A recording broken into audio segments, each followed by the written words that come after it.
السلام عليكم ورحمة الله وبركاته. ازيكم يا بنات؟ عاملين ايه؟ النهارده جايه لكم بورق العنب. ورق العنب اهو، جبت كيلو الا ربع، قطفته وحطيته وقلت هغلي الميه عشان اسلقه. تعالى بينا نسلقه كده. انا هنا حطيت رشه ملح وحبه زيت، والورق بيتسلق اهو، هيتسلق وهطلعه. هنا يا بنات انا سلقت الورق اهو زي ما انتم شايفين، سلقت ورق العنب، شايفين الدخانه اللي طالعه منه اهو. يلا بينا بقى نروح نعمل الخلطه مع بعض.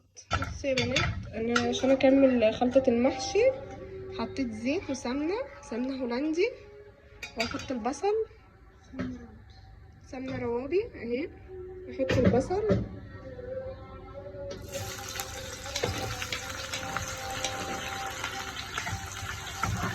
اقلي البصله واحط عليها طماطم. هنا كده قليت البصله، انا مش هقليها قوي عشان انا بطني معدتي وجعاني، بحبها كده. هحط القوطه عليها،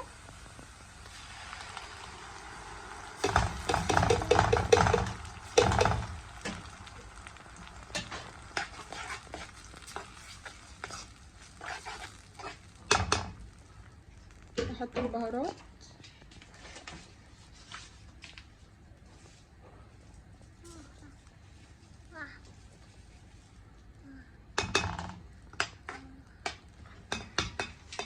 نحط الملح، فلفل اسمر، على خلطة بهارات بجيبها من عند العطار. نحط الملح، نقلبهم واسيبها تتسبك بقى، وهوريكم في الاخر. كده بتتسبك اهي، هسيبها تاخد وقتها وههدي عليها النار عشان تتسبك براحتها. دلوقتي انا جبت الرز بتاع المحشي ورق العنب، هغسله قدامكم.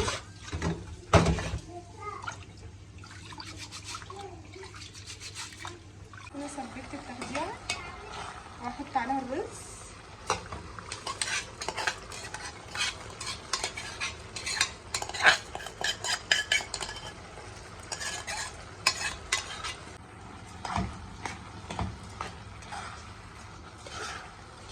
اسيب الرز ينمى التغذيه كده لحد ما يبقى طري شويه.